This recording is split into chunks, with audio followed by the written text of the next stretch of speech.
शुरू करते हैं एक और नए टॉपिक के साथ। और टॉपिक है किसी बिंदु आवेश के कारण वैद्युत क्षेत्र की तीव्रता, यानी कि intensity of electric field due to any point charge. तो देखते हैं कि किसी पॉइंट चार्ज को रखने पर उसके चारों ओर जो वैद्युत क्षेत्र उत्पन्न होता है, क्या उसके लिए किसी बिंदु पर की तीव्रता होता है या नहीं। चलिए शुरू करते हैं। तो सबसे पहले हमें क्या करना है, हमें एक ऐसा माध्यम लेना है, चाहे वायु हो और चाहे निर्वात हो। ये मान लो हमारे पास कोई माध्यम है, यहाँ पे या तो वायु है या तो निर्वात है। मैं यहाँ पे एक प्लस क्यू आवेश लेता हूं,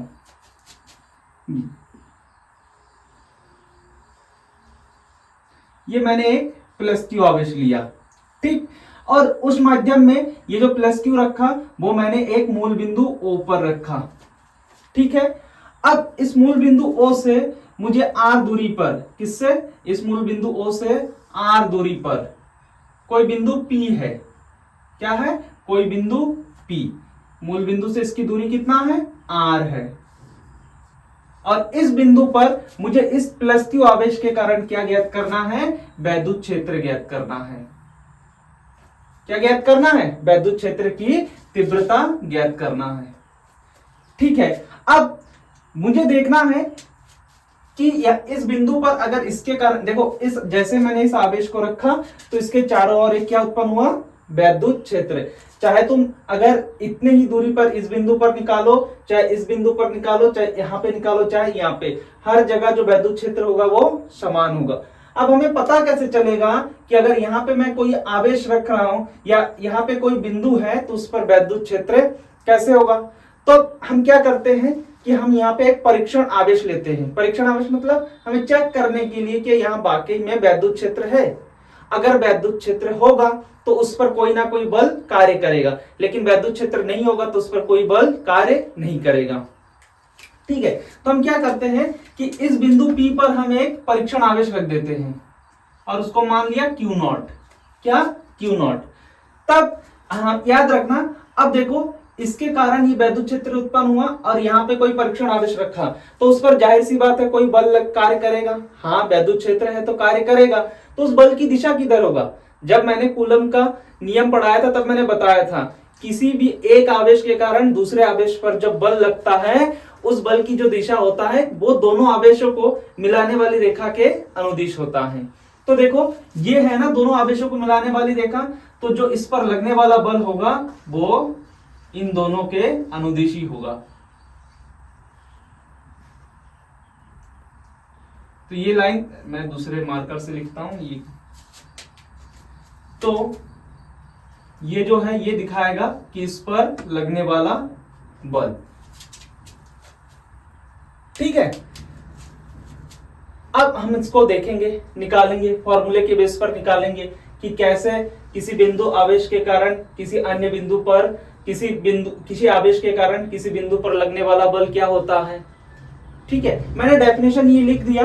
डेफिनेशन क्या है, वही है कि माना कि हमारे पास एक प्लस क्यू आवेश है। क्या है, प्लस क्यू आवेश। तो प्लस क्यू आवेश के कारण इसके चारों ओर एक वैद्युत क्षेत्र उत्पन्न होगा। और इस प्लस क्यू आवेश को एक ऐसे माध्यम में रखा गया जहां उस माध्यम का परावैद्युतांक क्या है, K है। क्या है, K है। तब मुझे इस आवेश से R दूरी पर एक बिंदु लेना है जहां पर मुझे क्या ज्ञात करना है, वैद्युत क्षेत्र की तीव्रता ज्ञात करनी है, ठीक है। अब ध्यान से सुनना, जहां पर मुझे, और उस बिंदु पर मैंने क्या लिया, एक परीक्षण धनावेश लिया। क्या लिया, परीक्षण धनावेश, ठीक है। तो हम जानते हैं कि जब, ध्यान से सुनना, जब दो आवेश को एक निश्चित दूरी पर रखते हैं तो वहां पे कौन सा नियम लगता है, कूलम का नियम। चलिए तो देखते हैं कि परीक्षण आवेश पर, कूलम के नियम अनुसार परीक्षण आवेश पर लगने वाला बल। तो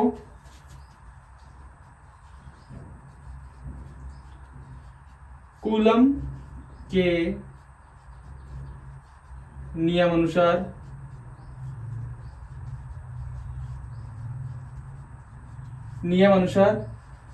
Q0 पर लगने वाला बल क्या होगा, तो इस पर लगने वाला बल किसके कारण, इसके कारण। तो क्या होता है कि हम जानते हैं कूलम के नियम अनुसार किन्हीं दो आवेशों के बीच लगने वाला बल क्या होता है, वो होता है F वेक्टर बराबर 1/4πε0। यहाँ का जो माध्यम है उसका परावैद्युतन क्या है, K है।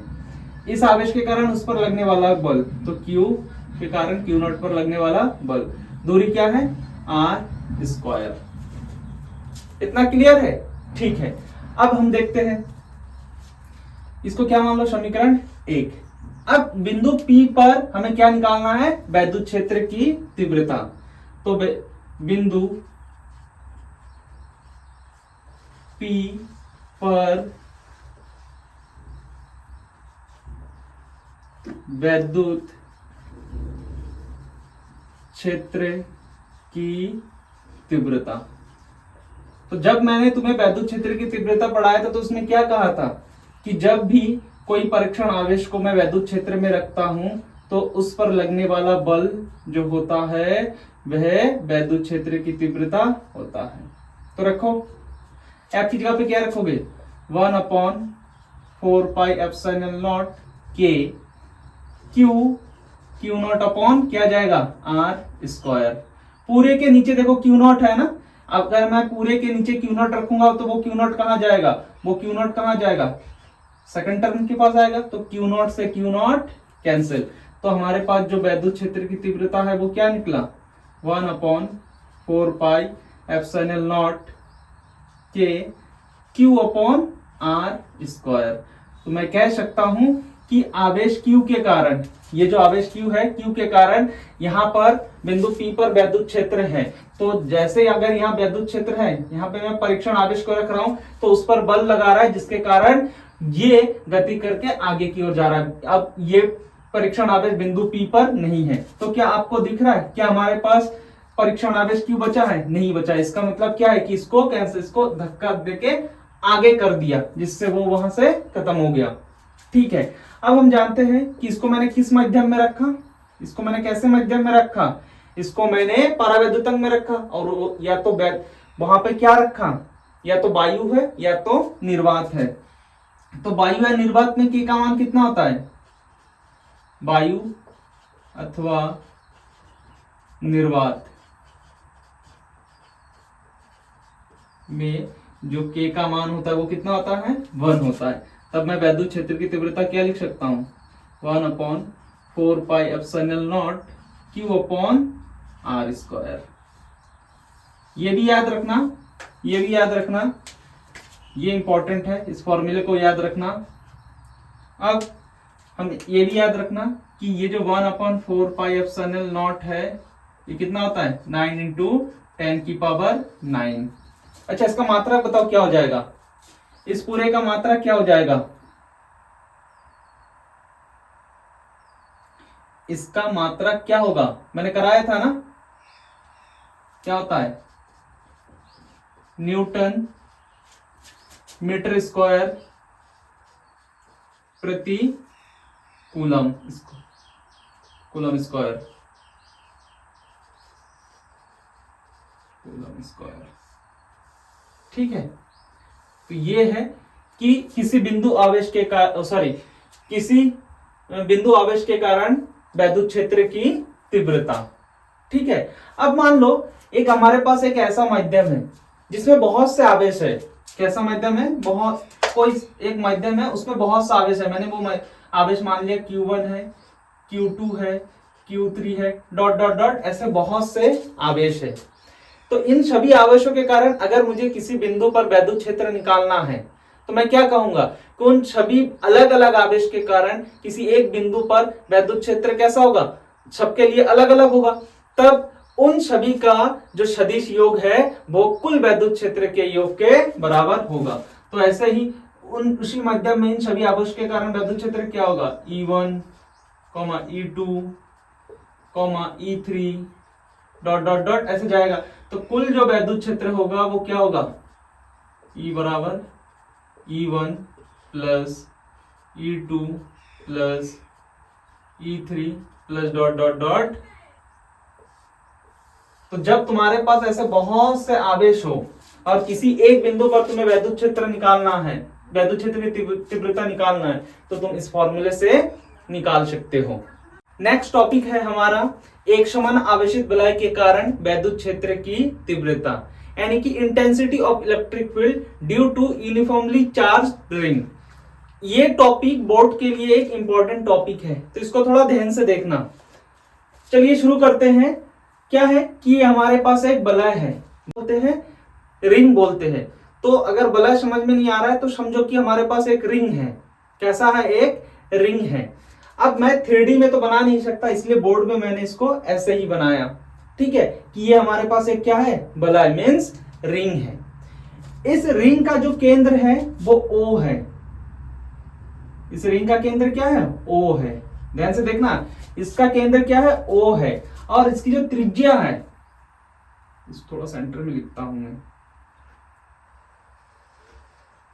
ये इसका केंद्र है। इस बलय का केंद्र O है और जो त्रिज्या है वो ये है। ठीक है। अब मैं क्या करता हूं कि इसको बाहर से प्लस क्यू आवेश देता हूं।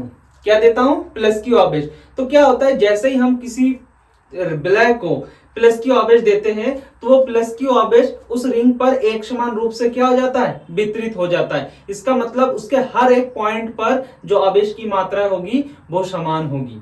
अगर तुम उसको छोटे छोटे टुकड़ों में या अवयवों में उसको काटोगे तो तुम्हें हर एक टुकड़े पर आवेश की मात्रा कैसे मिलेगी? सेम। चलिए देखिए, अगर मैंने इसको प्लस क्यू आवेश दिया तो वह प्लस क्यू आवेश इस पर एक समान रूप से वितरित होगा।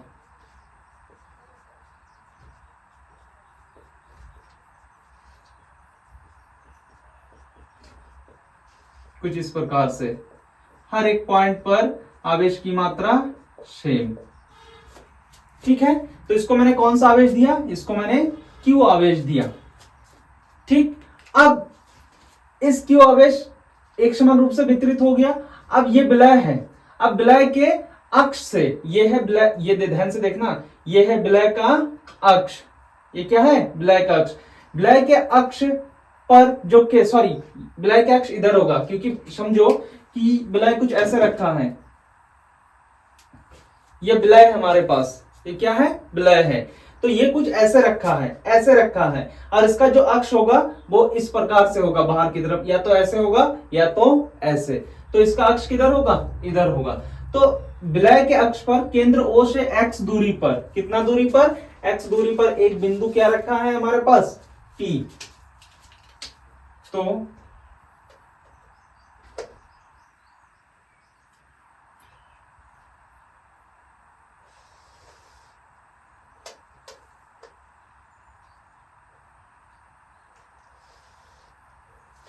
ये मैंने मान लिया कि बलय के अक्ष पर केंद्र से x दूरी पर एक बिंदु क्या है? P है। यहाँ पे कोई बिंदु P है, और इस बिंदु पर मुझे क्या ज्ञात करना है? वैद्युत क्षेत्र की तीव्रता ज्ञात करना है। अब यहाँ पे आता है इंपॉर्टेंट पॉइंट, हम ज्ञात करें तो करें कैसे? हमारे पास तो एक बलय है जो पूरी तरह से आवेशित है, मतलब उसके हर एक खंड पर आवेश की मात्रा समान है।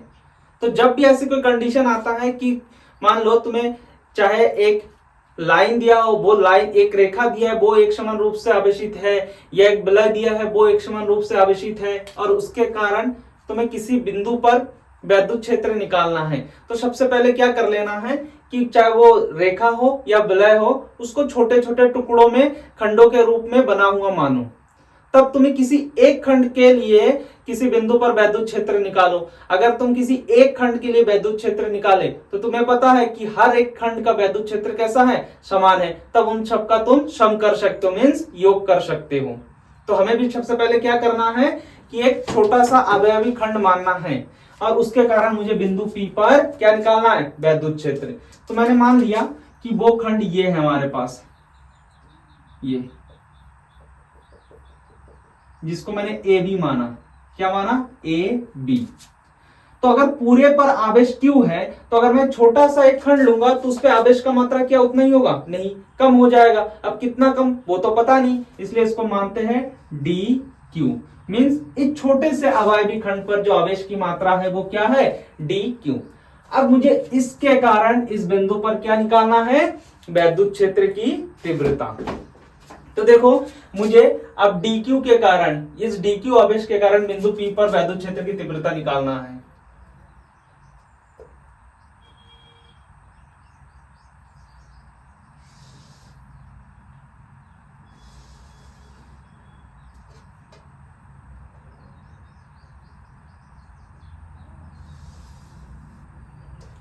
ये तो इस बिंदु पर, इस आवेश के कारण इस बिंदु पर वैद्युत क्षेत्र क्या होगा, स्मॉल डी ई। ठीक है, अब ध्यान से देखना, ये हमारा जो वलय है ये 2D में है, मतलब द्विविमीय में है, तो यहाँ पे जो वैद्युत क्षेत्र होगा वो भी द्विविमीय में ही होगा। मीन्स वैद्युत क्षेत्र इसके अनुदिश भी होगा और इसके लंबवत भी होगा। मीन्स कैसे कि जब कोई चीज द्विविमीय में होता है तो उसमें एक्स एक्सिस भी होता है और उसमें वाई एक्सिस भी होता है। ठीक है, तब ध्यान से देखना आप, यहां पर जो एक्स एक्सिस है वो उसके अनुदिश पर ही होगा। कहां होगा, उसके अनुदिश पर ही होगा। तो इसको हमें क्या मानना है, एक्स एक्सिस, और इसको हमें क्या मानना है, वाई एक्सिस। तो ये ऊपर भी होगा और ये नीचे भी होगा। ठीक है, अब ध्यान से देखना, हमें पता है ना कि अगर कोई सदिश राशि यहां से एक्स वाई से गुजरता है तो एक्स एक्सिस से अगर थीटा बनाता है तो वो क्या होता है, कॉस थीटा। वाई एक्सिस से थीटा बनाता है तो वो साइन थीटा। तो देखो यही तो है परिणामी सदिश। क्या यही परिणामी सदिश है? ये एक्स एक्सिस से क्या बना रहा है, थीटा बना रहा है। क्या बना रहा है, थीटा। तो इसके लिए एक्स एक्सिस पर क्या होगा, डीई, परिणामी डीई कॉस थीटा। सेम इसका वाई एक्सिस से क्या कोण बना रहा है, देखो वाई एक्सिस से अगर मैं थीटा यहां मानूं, ये थीटा बन रहा है, तो वाई एक्सिस से भी क्या बना रहा है, वाई एक्सिस से अगर एक्स एक्सिस में बना रहा है तो वो cos थीटा, अगर वाई एक्सिस से बना रहा है तो वो sin थीटा। तो वाई एक्सिस पर क्या हो जाएगा, डीई sin थीटा। ठीक है, ये इस खंड के लिए ये वैद्युत क्षेत्र के घटक हो गया। सेम उसी प्रकार से अगर मैं यहां पे एक खंड लूंगा, यहां पे एक खंड लूंगा, तो उसके लिए भी वहां पर जो वैद्युत क्षेत्र होगा जितना यहां है उतना ही वहां भी होगा। वो कुछ इस प्रकार से होगा।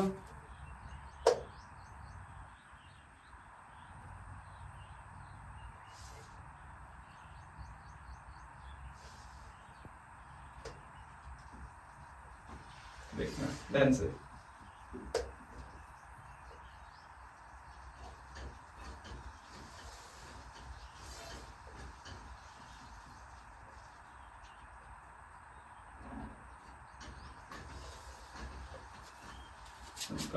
वो ठीक कर लेना, उसमें कोई दिक्कत नहीं।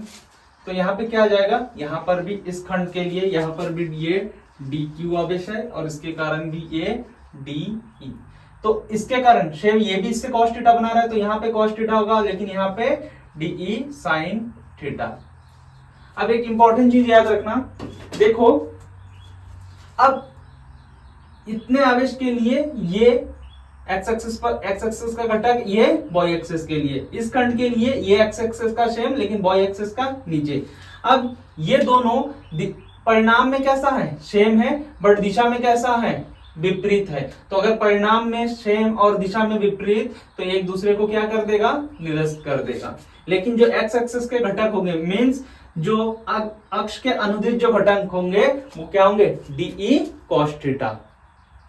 ठीक है, तो हम जानते हैं कि किसी आवेश के कारण किसी बिंदु पर वैद्युत क्षेत्र के लिए तीव्रता क्या होता है, वो कुछ इस प्रकार। देखो हमारे पास पूरे के लिए नहीं, इस खंड के लिए, तो ये छोटा सा खंड है, इसके लिए वैद्युत क्षेत्र भी कैसा होगा, छोटा होगा, कम होगा। तो वैद्युत क्षेत्र डी ई, ठीक है, क्या हो जाएगा, क्या होता है 1/4 pi epsilon naught Q. Q की जगह पे कौन है, डी क्यू। दूरी क्या है, अच्छा इस दूरी को क्या मान लो, आर। तो ये आर है तो ये भी आर, दूरी क्या हो जाएगा, आर, आर का स्क्वायर, इतना। ठीक है, अब देखो अगर मुझे ये आर, जरूर है कि ये आर मुझे चाहिए, क्या चाहिए, ये आर चाहिए। आर कैसे निकालोगे, तो देखो तुम्हारे पास एक त्रिभुज है, वो कुछ इस प्रकार से है, ये आर है, ये एक्स है और ये ए है। तो यहां पे एंगल बन रहा है, कोण बन रहा है, तो इसके सामने ये लंब, ये 90 डिग्री है तो इसके सामने ये कर्ण और ये आधार।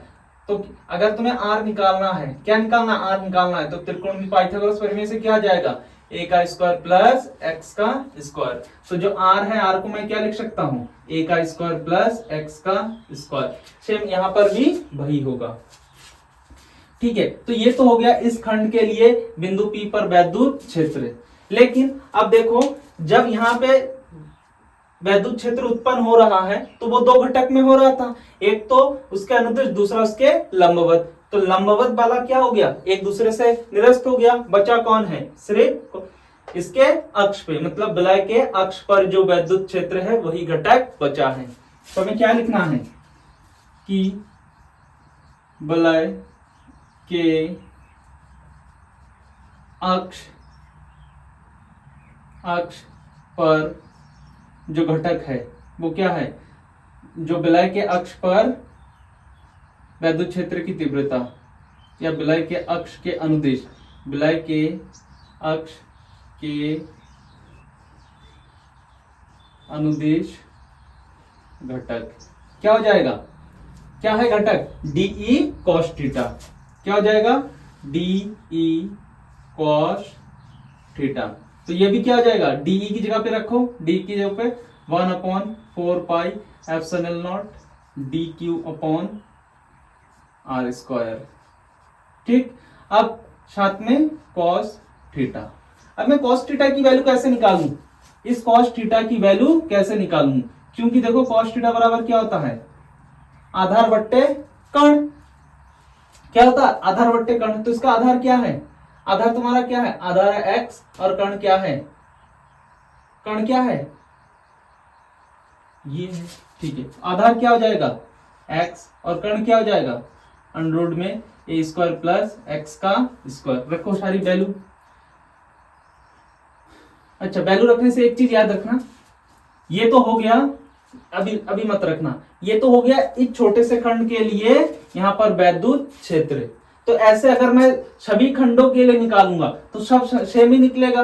तो मैं कह सकता हूं कि डी क्यू, हर एक पार्ट कैसा है, डी क्यू है। तो जब हर एक खंड समान है, उस पे आवेश की मात्रा समान है, तो उसको मैं लिख सकता हूं समेशन डी क्यू। और वो क्या होता है, वो होता है क्यू।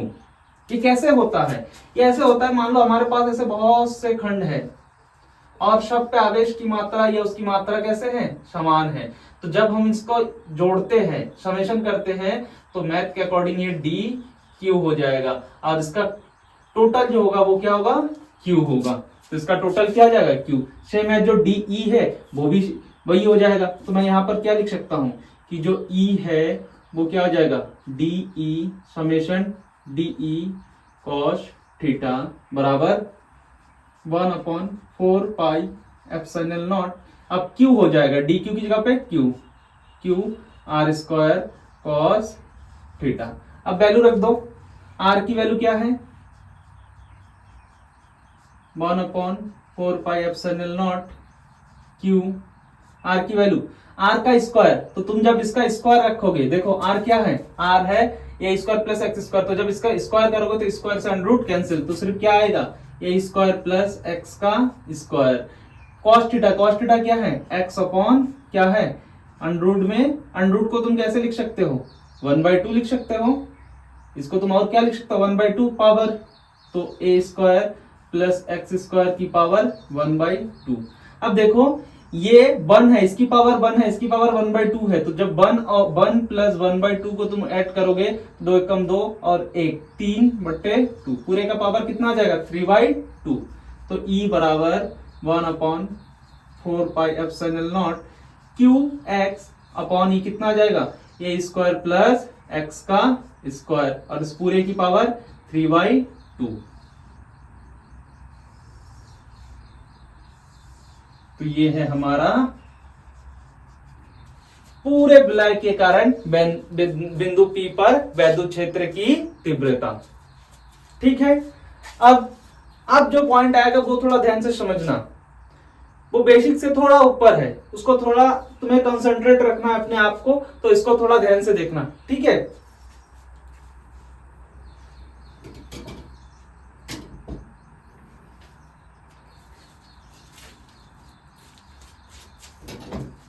इसको मैं नोट करके भी लिख सकता हूं, इसमें कोई दिक्कत नहीं है। तुम देखो, ध्यान से सुनना मेरी बात, यहां तक नोट डाउन करो, पहले दो वीडियो को पॉज करो, पॉज करके यहां तक नोट डाउन करो, 5 मिनट लगेगा नोट करने में, नोट करो। डेफिनेशन ये है, पहले क्या करना, डेफिनेशन लिखना, कॉपी किए साइड में इसको बनाना, दूसरे साइड में इसको लिखते हुए आना, और यहां तक लिखो, फिर आगे हम कंटिन्यू करते हैं। ठीक है, नोट डाउन कर लिया? ठीक। अब हमें क्या करना है, ध्यान से देखना, कुछ स्पेशल कंडीशन देखना है हमें, नोट करके कर लो, अगर पेपर में पूछे तो बताना। स्पेशल कंडीशन मीन्स विशेष स्थिति। तो इसमें 3 कंडीशन बनता है। कितना कंडीशन बनता है? 3 कंडीशन बनता है। पहला कंडीशन क्या है? पहला कंडीशन क्या है कि ये बिंदु P जो है वो x दूरी पर ना होकर इसके सेंटर पे हो। क्या कहा कि बिंदु P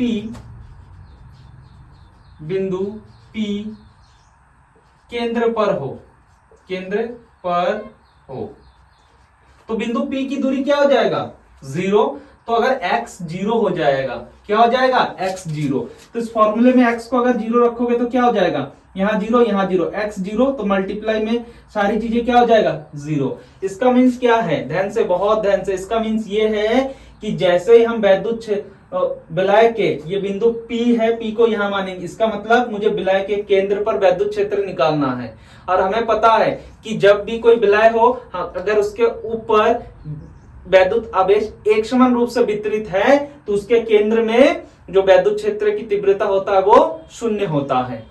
और वो कैसे पता चल रहा है कि ये बिंदु अब यहां माना तो दूरी क्या हो गया? 0। तो x यहां पे क्या हो जाएगा? x 0, तो x 0, तो ये पूरा टर्म 0, तो वैद्युत क्षेत्र भी क्या? 0। वैद्युत क्षेत्र भी क्या? 0। तो विलय के केंद्र पर, विलय के केंद्र पर जो वैद्युत क्षेत्र की तीव्रता होता है, वैद्युत क्षेत्र की तीव्रता, वो क्या होता है? 0 होता है। क्या होता है? 0। क्लियर है? अब दूसरा स्थिति, दूसरा स्थिति क्या है? अब ये x दूरी यहां ना होके बहुत दूर है, बहुत दूर। दूरी क्या है? x जो है वो केंद्र से बहुत दूर है। बिंदु P केंद्र से बहुत दूर है। तो अगर बिंदु P केंद्र से बहुत दूर है तो मैं क्या कह सकता हूं? A के तुलना में A की तुलना में x बहुत बड़ा है, तो अगर x बहुत बड़ा है तो उसको मैं कैसे लिख सकता हूं कि A के कंपेयर में ये बहुत बड़ा है। तो A के कंपेयर में अगर ये बहुत बड़ा है तो ये क्या हो जाएगा? ये क्या हो जाएगा? इसके कंपेयर में ये 0। अगर ये 0 है तो अगर यहां पे A को तुम 0 रखोगे तो यहां पे ये 0, अब यहां ये 0 हो गया तो ये पावर इस पर आएगा, तो 2 से 2 कैंसिल, इसकी पावर सिर्फ क्या बचेगा? 3। और 3 से क्या होगा?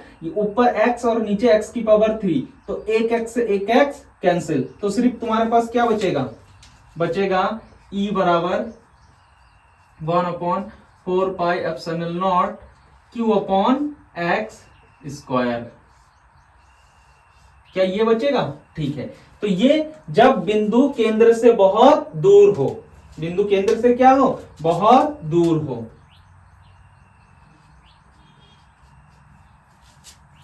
अब थर्ड पॉइंट को थोड़ा ध्यान से देखना, मैं इसको मिटा रहा हूं।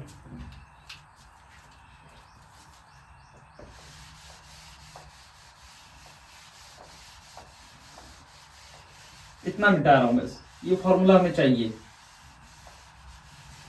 ठीक है। अब थर्ड पॉइंट,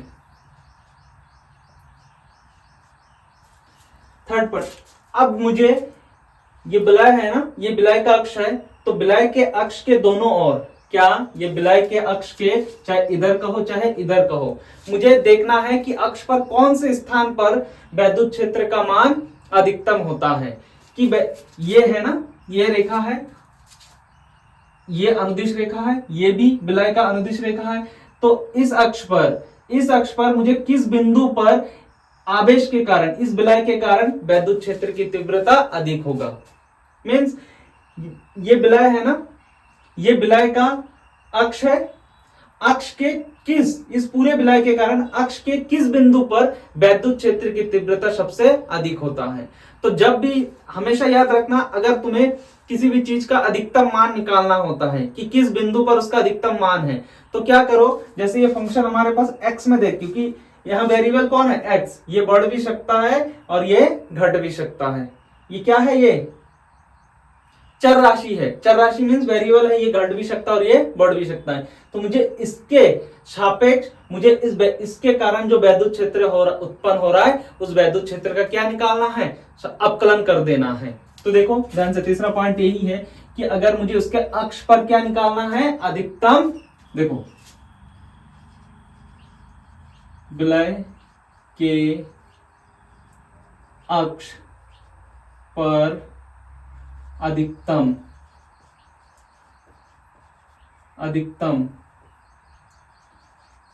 वैद्युत क्षेत्र की तीव्रता। तो हमें क्या करना है, ध्यान से देखना, हमें क्या करना है,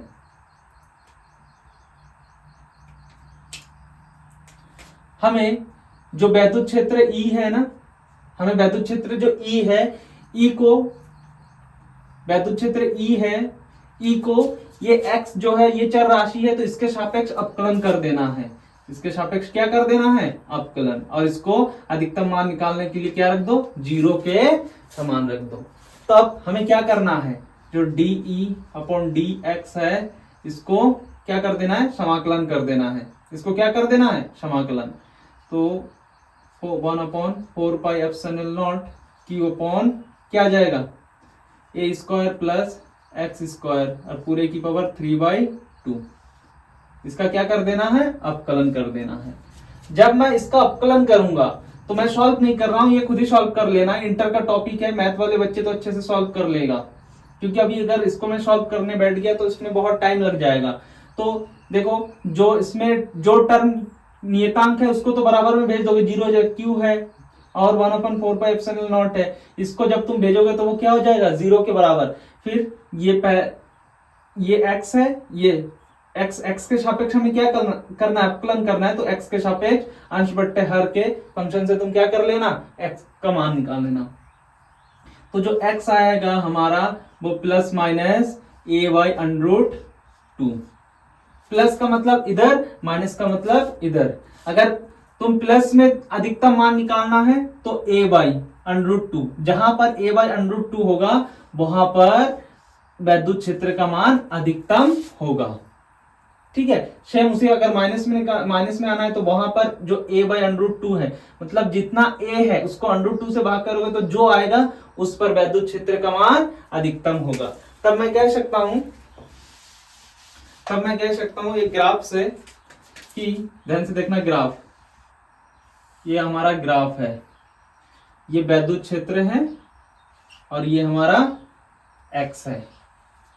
तो क्या है कि जैसे जैसे देखो, जैसे जैसे दूरी बढ़ता है तो एक निश्चित दूरी पर वैद्युत क्षेत्र का मान, वो भी a/√2 पर वैद्युत क्षेत्र का मान सबसे अधिक है, लेकिन जैसे उस दूरी से दूरी बढ़ता जाता है वहां पे वैद्युत क्षेत्र का मान क्या होता है, कम होता है। तो मैं कह सकता हूं वो कुछ ऐसा होगा, देखो ये जो दूरी यहाँ, ये जो है ना, ये अधिकतम मान है ना, तो यही दूरी हमारे पास क्या है, a/√2। देखो जैसे जैसे दूरी बढ़ रहा है, तो वैद्युत क्षेत्र का मान धीरे धीरे बढ़ रहा है, लेकिन जैसे अब इस a/√2 से दूरी बढ़ रहा है तो धीरे धीरे क्या हो रहा है, वैद्युत क्षेत्र का मान कम हो रहा है। तो मैं कह सकता हूं कि इस विलय के कारण जो वैद्युत क्षेत्र है वो a/√2 पर सबसे अधिक है, लेकिन जैसे दूरी उससे बढ़ता है फिर वैद्युत क्षेत्र का मान घटता जाता है। ठीक, चलिए तो टॉपिक यहां समाप्त होता है, इसे नोट